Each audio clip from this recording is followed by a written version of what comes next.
The bonus you worked all quarter for was never really yours. The language was careful enough to make sure of that, but the way it was presented, the way it was hinted at in team meetings and one-on-ones and quarterly reviews, made you feel like it was. And that feeling is exactly what it was designed to produce. You stayed late. You picked up someone else's workload when they left. You answered emails on a Sunday because the client had an urgent issue that could have waited. You told yourself the effort had a payoff, that the end of the quarter would make it worth it. Then bonus season arrived, and the language changed. Suddenly it was budget adjustments. It was company-wide performance considerations. It was revised benchmarks and leadership decisions made at the executive level. The number you were working toward quietly stopped being the number.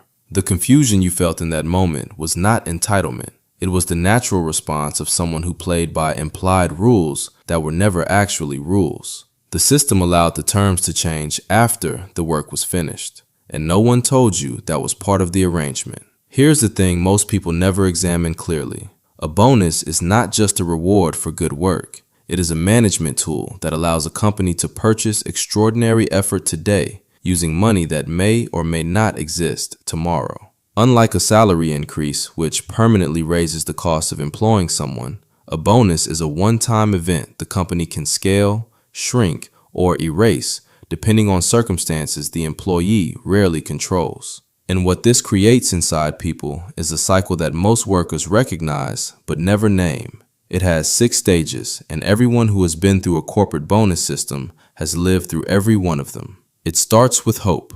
Someone tells you the bonus pool looks strong this year. Your manager drops a hint about your performance review. There's energy. You feel seen. You feel like the effort is being tracked. So you give extra effort. You go beyond what's expected. You sacrifice time, energy, personal commitments. You do this willingly because it feels like an investment with a return. Then ambiguity sets in. The communication gets vague. Timelines shift. Someone mentions that leadership is still finalizing the numbers. No one is giving specifics anymore. Next comes rationalization. You tell yourself it's fine. Maybe the company had a tough quarter. Maybe it'll be adjusted next cycle. Maybe you just need to prove yourself a little more. You find reasons to stay patient because the alternative is admitting that the effort may not have had a fair exchange. Then comes disappointment. The number arrives and it's not what was implied, or it doesn't arrive at all. And the gap between what you expected and what you received sits in your chest like something unresolved.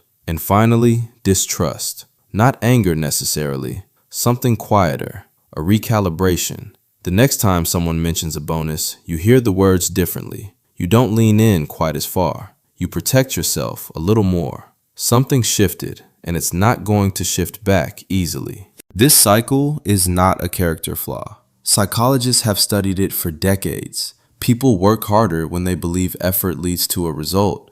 That result gets recognized, and the recognition leads to something they value. A bonus checks all 3 boxes. It turns abstract work into a concrete goal. That's why anticipation alone is enough to change behavior. But there's a darker layer. Research on uncertain rewards shows that unpredictability can actually sustain effort longer than guaranteed outcomes. When you're not sure whether the payout will be generous, modest, or nothing at all, your brain stays engaged. It keeps chasing. Casinos figured this out a long time ago. Some workplaces figured it out too. And then there's the other side. When someone tells you a bonus is coming, you begin mentally spending it. You factor it into your plans. The trip, the debt payoff, the breathing room. Once that future money feels real in your mind, not receiving it doesn't feel like missing out on something extra. It feels like something was taken from you. The anger people feel is not irrational. It is the predictable result of a psychological setup the system itself creates. And the system is built to stay flexible. Look at how it works, layer by layer. First, vagueness. Based on individual and company performance, subject to leadership discretion. These phrases sound reasonable, but they are functionally meaningless as commitments. They create the appearance of a deal without the structure of one. Second, moving goalposts. You hit your target and the evaluation criteria quietly expand. Suddenly, it's not just about your numbers.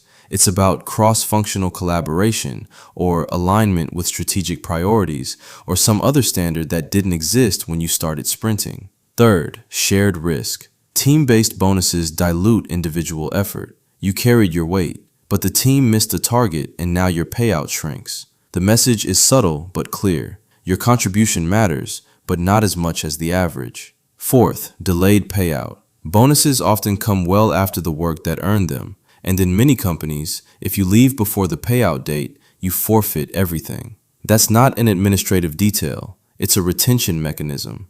Go through this cycle 2 or 3 times and the consequences are predictable. Burnout sets in.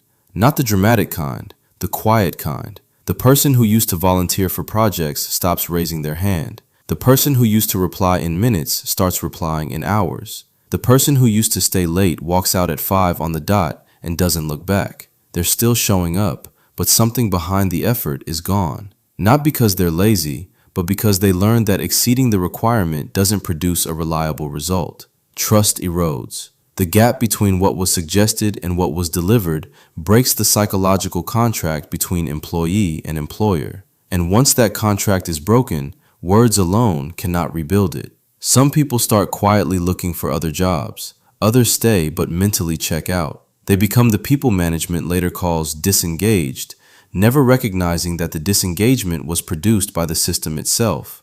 Decades of organizational psychology research, from equity theory to studies on broken workplace agreements, point to the same conclusion. Unmet expectations damage motivation more than never setting expectations at all. A company that never promised a bonus and paid a fair salary would often retain more goodwill than one that dangled a reward, encouraged people to chase it, and then quietly moved the finish line. To be fair, bonus systems exist for understandable reasons. Companies operate in volatile markets. Revenue fluctuates. Variable compensation gives organizations the ability to share gains during strong years and control costs during weak ones. That flexibility is real and it matters. The problem is not that bonuses exist.